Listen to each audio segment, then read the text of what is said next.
Hello, it's Ruby, and today I am going to be telling you all of the books that I read in 2019. This is a video that I do every single year. I did it 2015, 16, 17, 18, and now we've got 2019. I read some really great books this year, so I'm really excited to tell you the books that I read and give you some recommendations. I am going to run through them quite quickly because I did read 100 books this year, and so I'm conscious that this video will be very, very long if I talk about each book. So to give some context, I'm at university, and in October I changed my university courses. So I did a year of studying philosophy and theology, and then now I've transferred to English literature. So since October I have had set reading for English literature, so keep in mind that some of these books are set texts. Okay, so I use Goodreads to track all of my reading. I love Goodreads. I've been on Goodreads since 2013. If you want to follow me on there, then my username is just Ruby Granger. If you search Ruby Granger, my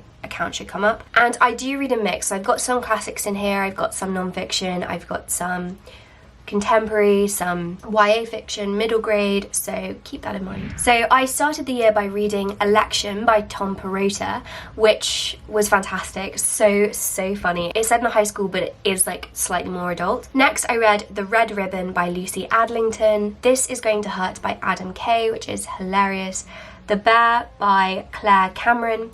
Drive by Daniel H. Pink, which is basically a study of motivation, and it's a non-fiction book which is so good. One of the best non-fiction books I read this year. Opposing Hate Speech by Anthony Cortese. I Pencil by Leonard E. Reed. Religion and Sexuality in Cross-Cultural Perspective. Educated, a memoir by Tara Westover, which was remarkable.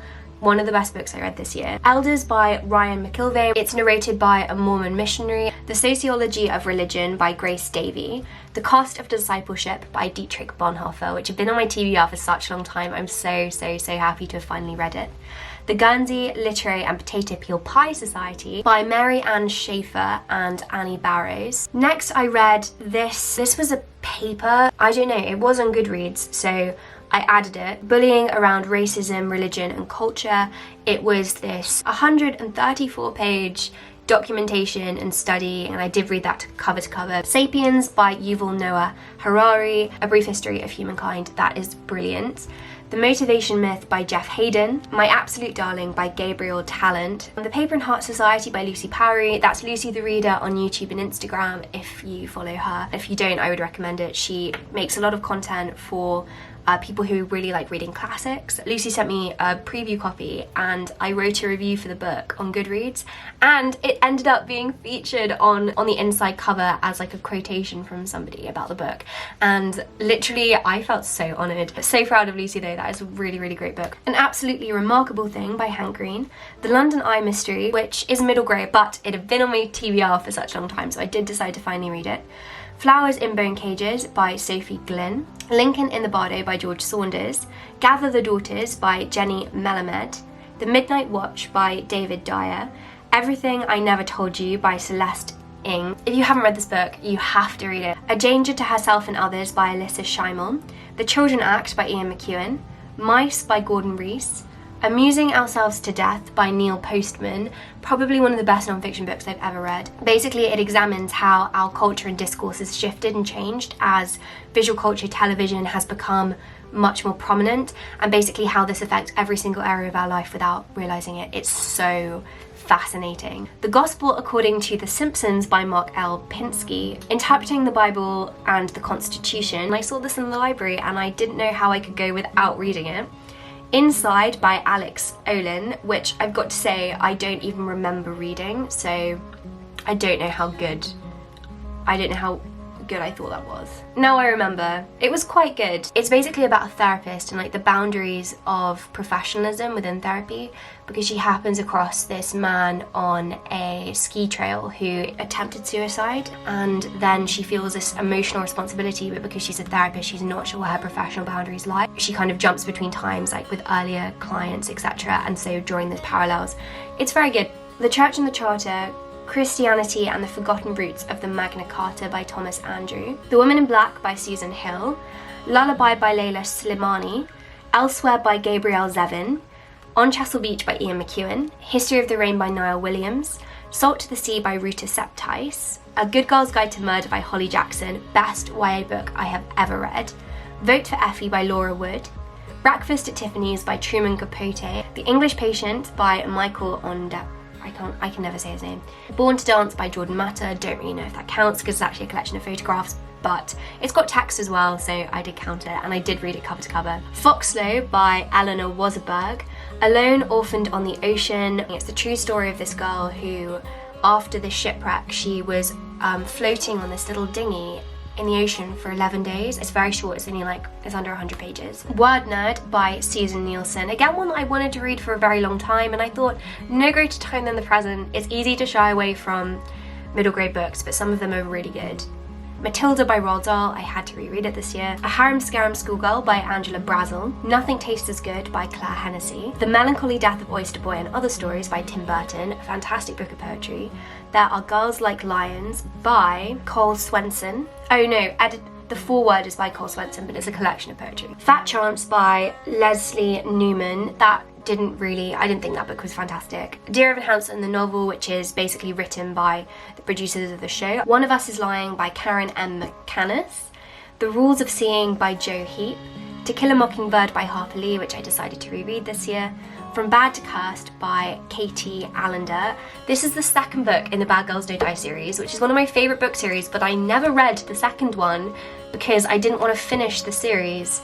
So yeah, I finally read the second one. I read the third one first, and then the first, and I've just read the second.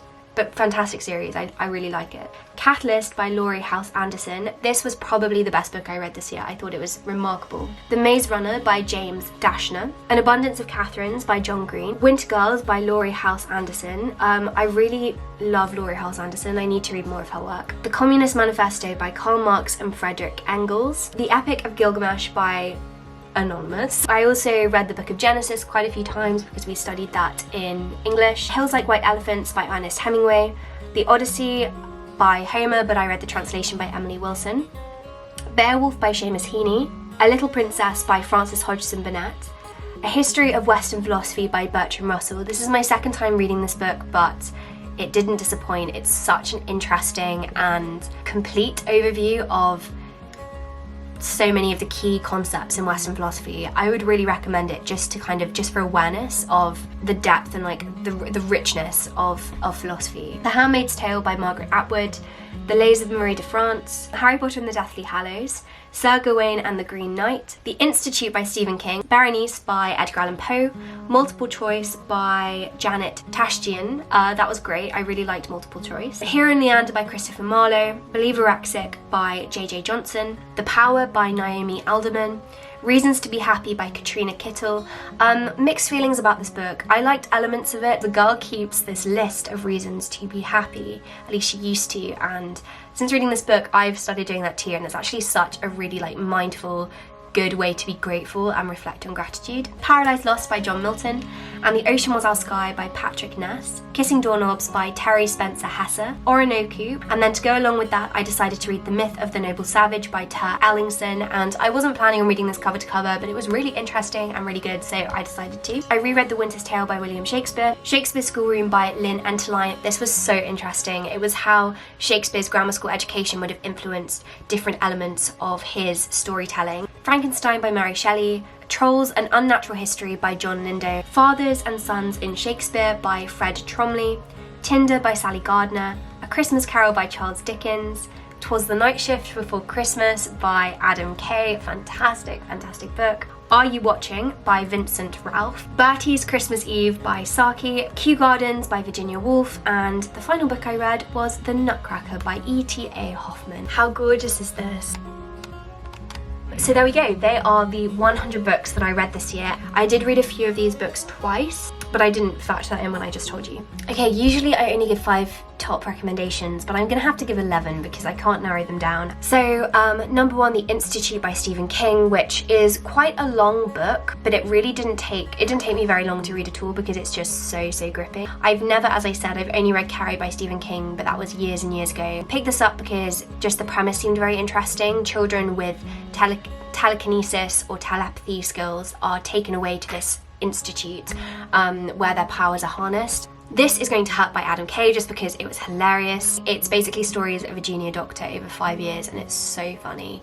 But it's also really important because it highlights some of the really important key issues in the NHS, things that are wrong with the NHS, and just inspires so much respect for doctors and nurses and what the people who work in the NHS do for us. Educated by Tara Westover, which couldn't not make this list. That book was remarkable, a true story, autobiography.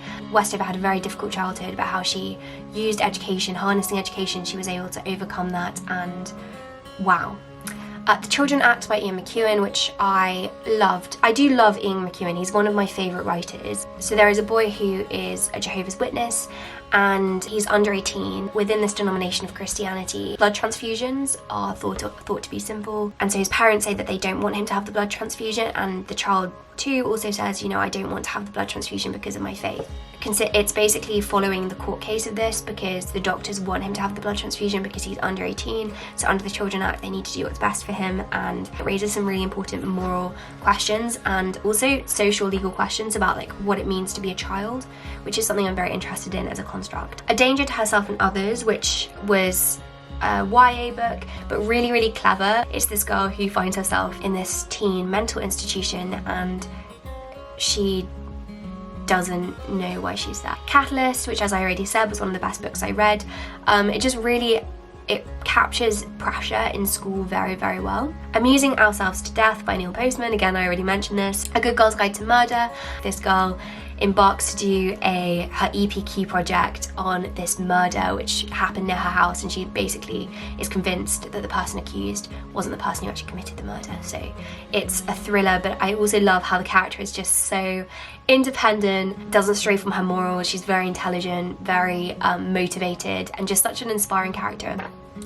History of the Rain, which I reviewed earlier this year. So it's this 19-year-old whose father has died, and she's using his books and his library to understand him as a person and get to know him. I think that's such a lovely idea because we are shaped so much by the books we read, and the really cool thing is that she infuses all of these literary references into the book. I also loved Emily Wilson's translation of the Odyssey. I'd never read the Odyssey before. It was such an accessible translation. She does the whole thing in iambic pentameter, and she's bringing the perspective of women to the Odyssey, and I think it's very cool, like especially if you look at some of her interviews. And finally, number 11, Gather the Daughters, which is about a cult, and I love books about cults. I think it's impossible not to love books which are written about cults. Mainly from the perspective of the children within the cult, the girls, and how the system serves to take away like their girlhood and their innocence. And again, like that boundary between childhood and adulthood, which I spoke about in relation to the Children Act, is explored here. Very cool premise. Oh, I'm sorry about the dogs. They ruined that last review. I'm sorry. It's atmospheric. This is what it's like in my house all the time. I need to go down and silence them now. So thank you so much for watching this video. I hope that you enjoyed watching, and I hope that you have a productive week